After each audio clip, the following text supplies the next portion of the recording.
Os primeiros estudos das estrelas, das nebulosas, que isso já foi no meados do século XIX, se percebeu, pelo estudo da espectroscopia, que os objetos do céu tinham exatamente os mesmos elementos que nós temos na Terra. Apenas, às vezes, eles estavam numa situação, num estado que não era muito usual nos laboratórios na Terra. Então, isso foi, até certo ponto, uma surpresa muito grande. Um exemplo mais, talvez, famoso é o oxigênio. O oxigênio é observado em nebulosas, só que ele está no estado nas nebulosas, porque a densidade é muito pequena, então ele está num estado que não é observado nos laboratórios na Terra. No laboratório na Terra, as densidades geralmente são muito mais altas. Então, se achava que as nebulosas tinham um elemento químico chamado nebulium. Ele ganhou até um nome, nebulium, porque ele só era observado lá. Então, mais ou menos na década de 30, que se descobriu que o famoso nebulium não era nada mais do que o oxigênio, que é bastante conhecido por nós aqui, só que era um oxigênio num estado especial, ele tinha perdido 2 dos seus elétrons. Outra informação talvez a mais interessante, é que eles não estão na mesma proporção. Então, por exemplo, na Terra, o hidrogênio é relativamente raro, a Terra é um planeta sólido, tem elementos pesados aqui, né? Já o Sol, por exemplo, não tem quase elementos pesados, o Sol é praticamente 80% de hidrogênio, 20% de hélio, ou 90% de hidrogênio, 10% de hélio, dependendo de como você conta, e 0, alguma coisa por cento de todo o resto. Então, isso é uma grande surpresa, porque, na verdade, a composição química do Sol, que é muito parecida com a maior parte das estrelas, que é muito parecida com a do espaço entre as estrelas, é bem diferente da composição química da Terra. Mas são os mesmos elementos, mas misturados de forma diferente. Então, eles têm uma história diferente. E que história é essa? Essa história é o estudo da evolução química do universo, que corresponde ao estudo de como os elementos mudam com o tempo e o estudo da nucleossíntese, como os elementos são formados. Para você formar hoje, digamos, uma molécula de hidrogênio, que são 2 átomos de hidrogênio, basicamente, cada um com seu elétron, eles se grudam, formam uma molécula. Para isso, você precisa de ter uma situação em que os 2 átomos se encontrem e se fundam. Isso só é possível numa região que tem uma densidade relativamente alta e uma temperatura relativamente baixa. Exatamente. E uma temperatura? Relativamente baixa. Se a temperatura for muito alta, o que vai acontecer? Os 2 átomos vão simplesmente passar um pelo outro, eles não vão colar, não vão grudar, não vão sequer colidir. Porque se a temperatura for alta, eles não vão formar essa região densa, eles vão simplesmente escapar. Então, eles vão formar regiões que vão ser difusas, pouco densas. Por exemplo, no espaço entre as estrelas. No espaço entre as estrelas, você tem uma estrela aqui, na nossa galáxia. A região entre elas não é vazia, tem nuvens interestelares. Só que essas nuvens interestelares, elas têm densidades baixas, mas não são idênticas. Algumas têm densidades bem baixas, outras são densidades um pouco mais altas, outras são densidades relativamente altas. Então, em cada uma delas, o hidrogênio vai estar num certo estado. Nas mais difusas, menos densas, o hidrogênio vai estar atômico, é um próton mais um elétron, né? Já de maior densidade, temperatura mais baixa, você vai conseguir formar moléculas de hidrogênio. Os hidrogênios vão grudar um no outro e vão formar moléculas. Assim como você tem moléculas de hidrogênio, você pode ter outras moléculas. CO, por exemplo, é uma molécula muito comum, carbono mais oxigênio. Mas nas regiões em que a densidade é relativamente alta, mas a temperatura é alta, o que pode acontecer é que esse átomo de hidrogênio vai ser ionizado. Então, se o hidrogênio estiver ionizado, você tem uma determinada característica física. Se ele estiver neutro, é uma outra, e se ele estiver molecular, é uma terceira. Você estava dizendo que as estrelas são fábricas de elementos químicos, é isso? Fábricas de elementos pesados. Normalmente elas começam com poucos elementos pesados, muitos elementos leves, hidrogênio e hélio praticamente, e no decorrer da sua vida elas vão fundindo esses elementos mais leves, formando elementos mais pesados, que é o que o Sol faz agora. O Sol, desde os últimos 4,5 bilhões de anos, ele está praticamente transformando o hidrogênio no seu núcleo em hélio. Então, quer dizer, quando o Sol morrer, daqui a mais ou menos 3 a 4 bilhões de anos, ele vai ter uma composição de hélio muito maior do que ele tinha quando ele começou e uma de hidrogênio um pouco menor do que ele tinha quando ele começou. Qualquer estrela resulta do colapso dessas nuvens que você falou. Exato, são as nuvens moleculares. Tá. Nessas nuvens, quais são os elementos químicos presentes?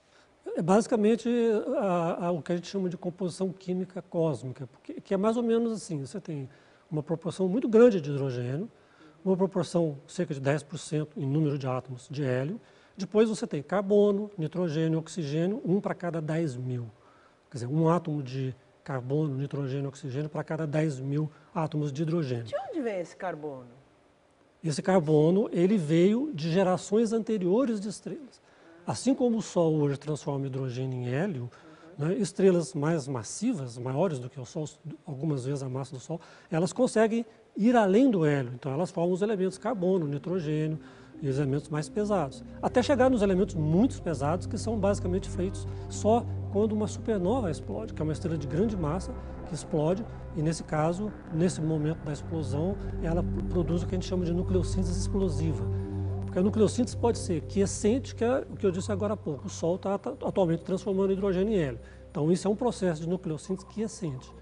Mas quando uma estrela de grande massa explode, transforma numa supernova, num intervalo de tempo pequeno, você tem a formação de elementos muito pesados, que não podem ser geralmente feitos no processo quiescente. Então aí eles são feitos no processo explosivo. As primeiras estrelas que foram formadas na época das primeiras galáxias tinham geralmente massas maiores do que a gente vê hoje. Isso a gente acha, não tem certeza. Por quê? Porque a gente observa estrelas muito antigas mesmo, que têm já elementos pesados. Ora, esses elementos pesados não foram produzidos no Big Bang. Então, se elas têm elementos pesados, significa que esses elementos pesados, apesar de estarem em estrelas antigas, eles foram formados por estrelas ainda mais antigas, que eram de grande massa, porque sendo de grande massa, elas vivem pouco, então elas já morreram. Isso é uma regra mais ou menos geral. Estrelas pequenas, do tipo do Sol, vivem muito, 10 bilhões de anos. Estrelas grandes, com 10 massas solares, vivem 10 vezes menos. Então, o fato de a gente observar estrelas antigas com elementos pesados, ou seja, já reprocessados, significa que esses elementos foram produzidos por uma geração anterior de estrelas, que já não existe mais, porque nós nunca fomos capazes de encontrar uma estrela. São as estrelas chamadas de população 3. São estrelas que, teoricamente, poderiam existir, mas ninguém nunca conseguiu encontrar uma. Seria uma estrela muito antiga. Muito antiga quer dizer o quê? Muito antiga, que significa que ela foi formada na época da formação da nossa galáxia, alguns, sei lá, 10 bilhões de anos, coisa desse tipo. Entendeu? Então, aparentemente, a gente acha que formaram-se estrelas nesse período, mas eram estrelas de grande massa. E, sendo de grande massa, elas vivem pouco, então elas não são mais observadas. Elas vivem pouco quanto? Uma estrela que vive muito, que é o tipo do Sol, ela vive ordem de grandeza 10 bilhões de anos. Uma estrela de massa um pouco maior que o Sol pode viver 1 bilhão de anos, mas uma estrela de, sei lá, massa 20, 30 vezes a do Sol vai viver na casa de milhões de anos. Então isso é muito pouco. Milhões de anos para uma estrela é uma idade de bebê. Tá bom.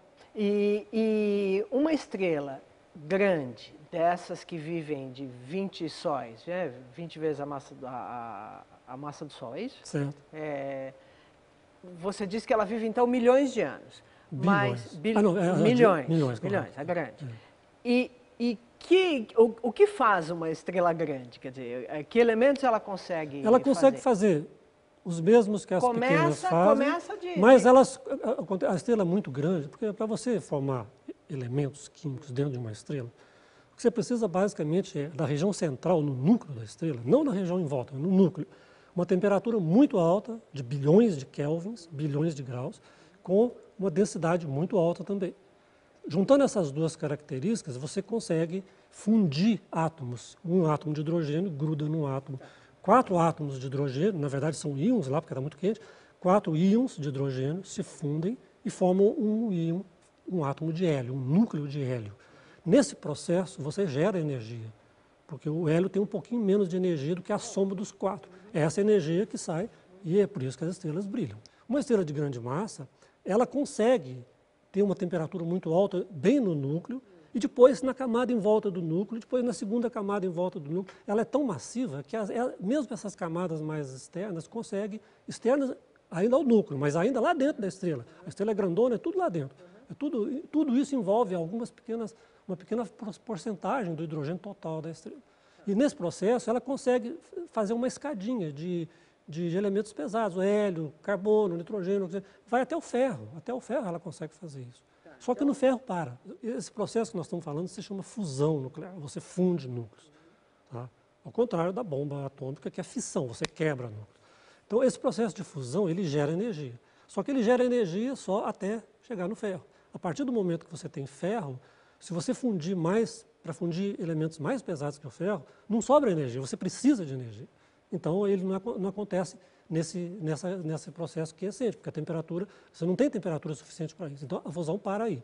Mas nas supernovas, quando as estrelas explodem, aí sim você tem uma quantidade de energia gerada pela explosão, que é muito grande. Essa energia é suficiente para desencadear esse processo que vai fundir os elementos mais pesados. E aí? Só que então ela colapsa. Colapsa significa que ela tem um certo tamanho e ela cai para um negócio bem pequeno. E esse processo é um processo que gera uma energia muito grande, a estrela explode. Em alguns casos, ou às vezes ela deixa um resto, que é uma estrela de nêutrons, que a gente pode observar, ou então às vezes ela explode inteira, não deixa nada. Nessas explosões, esses elementos químicos fabricados... Tudo é jogado para o meio interestelar. E aí que é interessante, porque esses elementos se espalham com as nuvens interestelares. E eles vão formar, depois de alguns milhões de anos, outras nuvens moleculares que vão condensar para formar outras estrelas. Só que essas outras estrelas já vão ser formadas a partir de uma nuvem que já tinha elementos pesados mais do que a estrela original. E aí? Então significa que, em média, a quantidade de elementos pesados vai aumentando. E a quantidade de elementos leves vai diminuindo. E a quantidade de gás vai diminuindo, porque você vai formando estrelas e o gás vai sendo usado.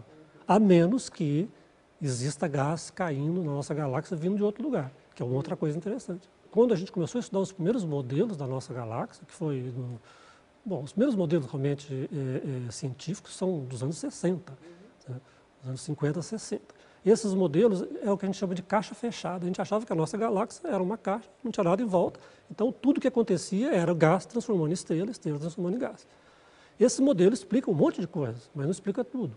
E o que ele não explica, e a diferença entre ele e os modelos recentes, é que os modelos recentes levam em conta que a nossa galáxia não está isolada no espaço. Ela faz parte de um conjunto, que é o grupo local, e essas galáxias, eventualmente, elas jogam gás para a nossa galáxia. Ou seja, a nossa galáxia não é uma caixa fechada.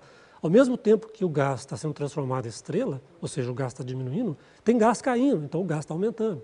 Então a conta é um pouquinho mais complicada do que o pessoal pensava na década de 60. No caso do Sol, ele basicamente transforma hidrogênio em hélio. Então o combustível é o hidrogênio, o resultado é o hélio. Só que esse hidrogênio está bem no núcleo do Sol. Então vai chegar um dia, que é cerca de 10 bilhões de anos depois, que não vai ter mais hidrogênio no núcleo do Sol, porque todo o hidrogênio foi transformado em hélio. Então o núcleo da estrela vai ser o hélio. Ora, o hélio, você pode queimar o hélio até, mas a temperatura do Sol pela massa não é suficiente. Isso, precisaria ter, quer dizer, precisaria muito mais alto. Tá então, mas você tem na camada em volta do centro um hidrogênio que ainda pode ser queimado. Então isso ainda ganha um certo tempo. Mas chega um certo momento em que não existe combustível, mas não existem as condições necessárias para esse combustível ser queimado. Então a estrela para de produzir energia. Parando de produzir energia, ela não existe mais aquela pressão de dentro para fora da estrela. Mas tem toda a massa da estrela de fora para dentro. Então essa massa continua, a força gravitacional exercida por essa massa, ela continua existindo. Só que durante a maior parte da vida da estrela, que é o que acontece com o Sol agora, o Sol está em equilíbrio, ou seja, existe uma força para fora, que é produzida basicamente pela pressão da radiação, e tem uma força para dentro, que é a força da gravitação de toda aquela massa. As duas são iguaizinhas. É isso que é interessante, porque para a estrela existir durante muito tempo, as duas têm que estar equilibradas. Se houver um pequeno desequilíbrio, a estrela fica instável. Por exemplo, se a força de dentro para fora for maior, a estrela expande. Se a força de fora para dentro for maior, a estrela contrai. Tá certo. Então, muitas estrelas fazem isso, a gente observa. Essa energia, essa pressão da radiação que você falou, é a pressão dos fótons que resultam da fusão de hidrogênio. Da energia gerada pela fusão. Tá ok. Mas uma vez que acabe o combustível nuclear, não existe mais esse termo. Então a estrela colapsa. Então o Sol, no caso, ele vai colapsar, a região central do Sol provavelmente vai se transformar numa anã branca. E a região externa vai se transformar numa nebulosa planetária. Mas numa estrela de grande massa, esse colapso é muito violento. No caso do Sol, então, quanto menor a massa, ela queima o seu combustível mais devagar. Então ela dura mais tempo. Já uma estrela de grande massa, então, ela queima muito mais Isso rápido. para mim não é claro. Então vamos... por que a estrela de pequena massa queima combustível mais devagar? Bom, aí a gente teria que entrar um pouquinho mais no detalhe de Então. quais são as reações de fusão. Existem várias. Não existe um único tipo de reação de fusão. Alguns se adaptam a uma certa faixa de densidade e temperatura, outros. E no caso do Sol, o tipo de reação que ocorre é uma reação relativamente lenta em relação a estrelas de grande massa. Então, a conversão é um processo assim, bem tranquilo, o que é muito bom para nós, porque se não fosse isso, não poderia haver vida na Terra, por exemplo. Não teria tido tempo suficiente para que as condições na Terra chegassem como estão. A gente nunca poderia viver perto, por exemplo, de uma estrela de grande massa, provavelmente, que as coisas mudam tão rápido que nós não teríamos equilíbrio. Né? Tá bom.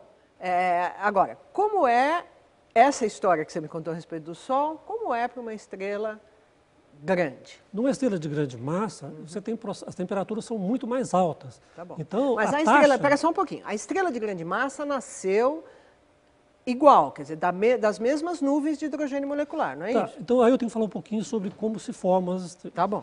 Você tem uma nuvem, a gente não conhece de outra maneira. Você tem uma nuvem de molecular com temperatura baixa, densidade alta, né? E essa nuvem é muito grande. Então, partes dessa nuvem colapsam e vão formando estrelas. Só que você não forma uma estrela de cada vez, no momento você forma conjuntos de estrelas. E esse conjunto de estrelas que você forma, elas não têm a mesma massa. Existe um parâmetro que a gente chama de função de massa inicial, que não é nada mais, nada menos do que quantas estrelas de grande massa nós temos em relação a quantas estrelas de pequena massa. E tudo que nós conhecemos até hoje dessa função, que é uma coisa que nós podemos calcular matematicamente, mostra que nós temos um número enorme de estrelas de massa próxima do Sol, um número muito grande de estrelas um pouquinho menor que a massa do Sol e um número cada vez mais baixo de estrelas de massas grandes. Estrelas como o Sol são a maioria, na maior parte das galáxias que nós conhecemos, pelo menos nas galáxias do tipo da nossa. Já estrelas de grande massa, que se transformam em supernovas, são raras. Por isso que supernova é um efeito raro e interessante, porque você tem poucas oportunidades de observar uma supernova. Né? Na nossa galáxia, a gente nunca viu nenhuma depois que inventaram o telescópio. Né? Nós vimos uma em 86 nas nuvens de Magalhães, que é uma galáxia satélite da nossa, bem próxima, e essa foi a que deu a maior quantidade de informações, porque foi a única supernova próxima de nós o suficiente para ser estudada com o equipamento que existe hoje. Agora tem uma exceçãozinha aí que talvez valha a pena comentar, porque eu estou falando que supernovas são estrelas grandes, que explodem, mas na verdade tem um outro tipo de supernova que não é baseado em estrelas tão grandes. É o que acontece quando você tem duas estrelas que nascem próximas demais uma da outra. Então você tem um sistema binário. Tá? Então você tem uma estrela aqui, outra aqui, por efeito gravitacional, uma gira em torno da outra. Se elas tiverem idades diferentes ou massas diferentes, uma vai evoluir mais rápido que a outra. Então pode acontecer que a massa de uma estrela, quando ela incha, ela joga na outra estrela. E esse processo é um processo muito violento, muito energético, que é capaz de fazer a outra estrela explodir. Então aí você tem um outro tipo de supernova que não foi gerado por estrela de grande massa. Só vai explodir a pequena, a menor. Nesse caso. Bom, na explosão, eu acho que eles vão levar tudo de rolo. No espaço entre as estrelas, ele não é vazio. Você tem o espaço interestelar. A densidade desse espaço é muito pequena, é muito menor do que qualquer vácuo que nós somos capazes de fazer nos laboratórios. Mas, apesar disso, ele é rico numa certa quantidade de objetos. Então, que são as nuvens interestelares. Então, existem nuvens interestelares bem diluídas, existem nuvens interestelares mais difusas, mas ainda não tão diluídas. Existem nuvens interestelares bem densas, que são aquelas que têm as moléculas que vão formar estrelas. E existe também um gás que envolve praticamente todo o espaço interestelar, que é um gás de baixíssima densidade, mas de temperatura alta, que é uma espécie de coroa galáctica. Existem evidências para isso. Por que a gente sabe que existe isso? Porque nós observamos, por exemplo, íons do oxigênio, por exemplo, oxigênio 5, oxigênio 6, que é o átomo de oxigênio que perdeu, sei lá, 5 elétrons. Para você arrancar 5 elétrons do átomo de oxigênio, você tem que fornecer muita energia. Isso, para você ter muita energia, você tem que ter uma temperatura da ordem de 10 a 5, 10 a 6, ou seja, 1 milhão de graus. Então você observa isso. Existem satélites recentes que estão medindo essa radiação, essas partículas, essa densidade de partículas, e a gente sabe que elas estão lá. Então, isso eu quero dizer que o espaço interestelar é bem complexo, porque ele envolve desde nuvens moleculares, que são frias e bem densas, onde se formam estrelas, até esse gás em volta do espaço interestelar, que é um gás quente e extremamente diluído. E todo o intervalo ali que é preenchido. Esses grãos e elementos químicos, enfim. Do ponto de vista de um átomo de hidrogênio, o grão é um negócio gigantesco. Tá? Então, é como se fosse uma superfície. Então, o que acontece? Um átomo de hidrogênio colide com um grão. Outro átomo de hidrogênio colide com o mesmo grão. E os dois se encontram na superfície dos grãos e se forma a molécula. Então, quer dizer, no fundo, os grãos, digamos, utilidades, vamos dizer assim, dele, na astrofísica, é que eles servem como uma espécie de catalisador. Né? Como nos laboratórios de química eles têm os catalisadores. Então, são objetos, ou corpos, ou partículas, no caso, que são utilizadas para a formação de uma molécula, mas que, na verdade, elas não fazem parte da molécula. Quer dizer, os dois átomos de hidrogênio se encontram, formam uma molécula, saem do grão, e o grão continua quietinho lá. E você tem uma nuvem molecular agora. Os grãos estão basicamente nas nuvens difusas e nas nuvens moleculares. Porque nesses lugares muito quentes, é difícil você ter grãos, porque eles evaporam. Então, imagina um grão bem simples, por exemplo, o grão de óxido de silício, ou então de olivina, um grão de magnésio, por exemplo. Né? Magnésio, oxigênio e silício. Esses grãos, eles têm tamanhos tipicamente da ordem de 100 angstroms até 1000 angstroms, mais ou menos. E esses grãos, eles têm acima de uma certa temperatura, eles evaporam, ou seja, você não tem mais aquela partícula sólida, você transforma aquilo em gás. E essa temperatura é ordem de grandeza da ordem de 1000 graus Kelvin. Então, que é mais baixa que essa temperatura muito mais baixa que a da região em volta, mais alta do que a temperatura das nuvens interestelares. A temperatura das nuvens interestelares, a gente mede ela com bastante precisão, é tipicamente 80, 100 graus Kelvin, ou seja, alguma coisa bem baixa. Tá. Então, nessas regiões, os grãos sobrevivem tranquilamente, é por isso que a gente vê eles lá. Então, a composição química varia também de acordo com essas temperaturas, né? Quer dizer, em diferentes lugares ou não? Diferente desses... O estado, os elementos químicos são os mesmos, mas os átomos ou íons são diferentes e a presença ou não de moléculas vai depender da densidade da temperatura.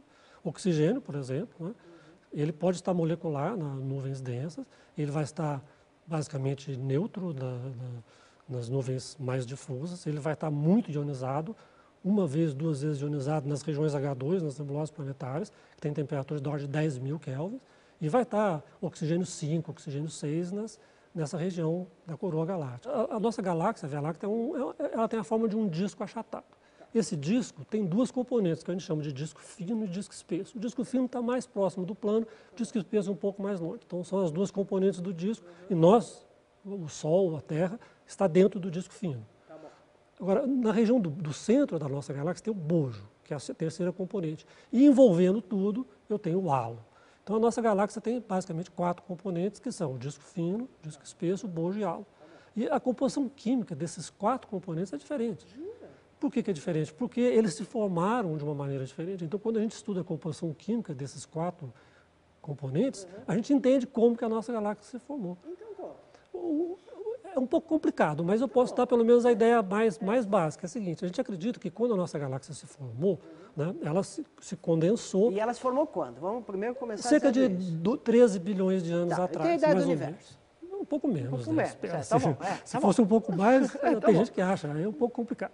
Mas, tá bom. Então, 13 bilhões de anos atrás começou... Esse gás se formou e a gente acredita que a nossa galáxia formou primeiro o halo, que é essa camada em volta dela. E foi um processo muito rápido. O halo se formou mais ou menos rápido, o que significa que ele transformou todo o gás que havia ali em estrelas. O que significa que hoje tem pouco gás, que é o que nós observamos. Porque o gás que foi usado para formar estrelas, foi usado para formar estrelas. E não tem mais gás, ou quase não tem.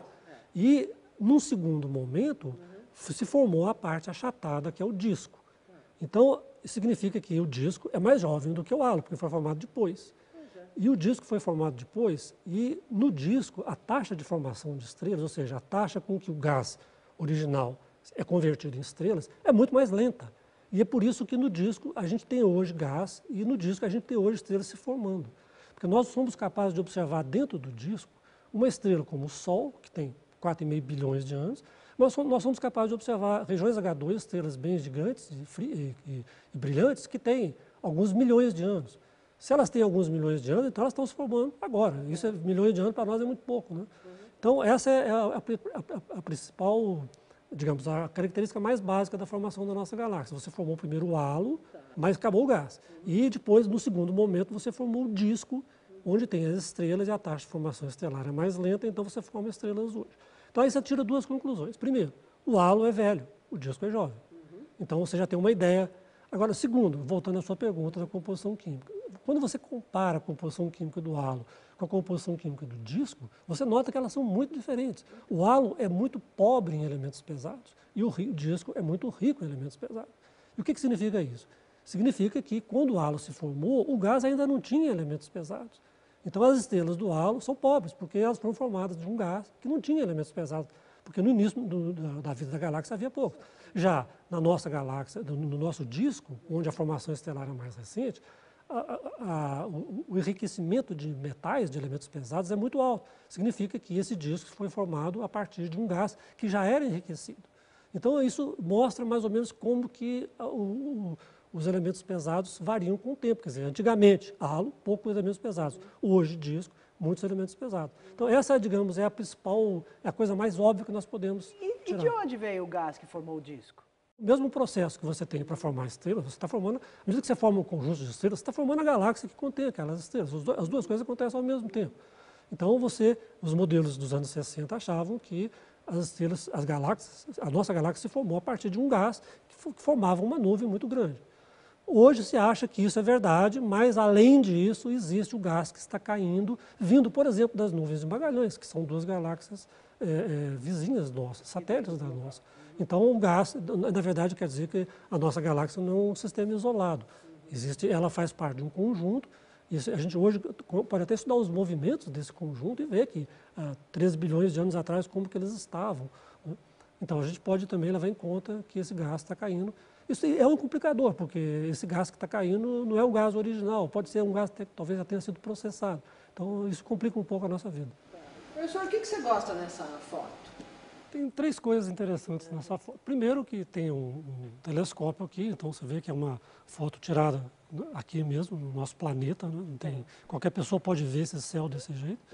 E segundo, tem a Via Láctea, que a gente pode ver do lado direito, essa faixa brilhante, achatada, que a gente está vendo lá, que são as estrelas, a maior parte das estrelas que faz parte do disco da Via Láctea. E a terceira coisa são essas duas nuvenzinhas que aparecem à esquerda aqui, que são as nuvens de Magalhães, que são duas galáxias pequenininhas, mas são satélites da nossa. Então, praticamente, são os dois únicos objetos nessa imagem que não fazem parte da Via Láctea.